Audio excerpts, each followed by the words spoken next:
ஒரு 40 நாட்கள் அந்த வனாந்திரத்தில் இருந்துட்டு திரும்பி செல்லும்போது ஆவியானவர்னால நிறைந்தவராக போய் கலிலேயாவில் போய் ஊழியம் செய்கிறத நம்ம பார்க்குறோம். ஆவியினால நிறைந்தவராக அவர் அந்த இடத்துல போய் ஊழியம் செய்கிறத நம்ம பார்க்குறோம். இப்போ ஊழியத்துக்கு முதல் நம்மளுக்கு தேவையான விஷயம் அடையாளம், அடுத்தது ஆவியானவரோட அபிஷேகம்.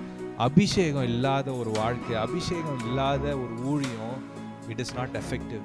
நம்மளால நம்ம எபிலிட்டிஸ் வச்சு ஒரு குறிப்பிட்ட காரியங்கள் தான் நம்மளால பண்ண முடியும்.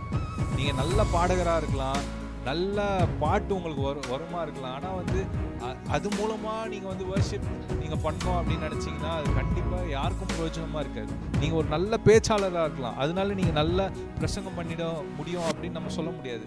ஏன்னா ஆவியானவர் இல்லாத ஒரு வாழ்க்கை, ஆவியானவரோட பலத்தினால செய்யாத ஒரு காரியம் எதுவுமே உபயோகமற்றது. ஹல்லேலூயா. இன்றைக்கும் சாதாரண ஜனங்கள், பைபிளில் என்ன பார்க்குறோம், சாதாரண ஜனங்கள், எளிய மக்கள், பேதைகளை கொண்டு தான் ஆவியானவர் பயன்படுத்துகிறாங்க. நம்ம பெருமையாக நம்மளோட எபிலிட்டிஸில் நம்ம ரிலை ஆகிட்டு இருந்தோம்னு வச்சிங்களேன்.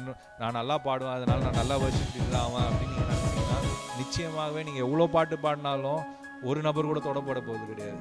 ஏன்னா ஆவியான ஒரு பலத்தோடு நம்ம எப்போ செயல்படுறோமோ அப்போதான் அங்கே விடுதலை உண்டு. ஹல்லேலூயா. இன்றைக்கும் தேவன் நம்மளை பார்த்து சொல்கிறாரு, நம்ம எப்படி ஊழியம் செய்யணும், ஆவியினால நிறைந்தவர்களாக, ஆவியானவர்னால நிரப்பப்பட்டவர்களாக நம்ம ஊழியம் செய்யணும். அது நம்மளுக்கு ரொம்ப அவசியமான ஒரு காரியமாக இருக்குது.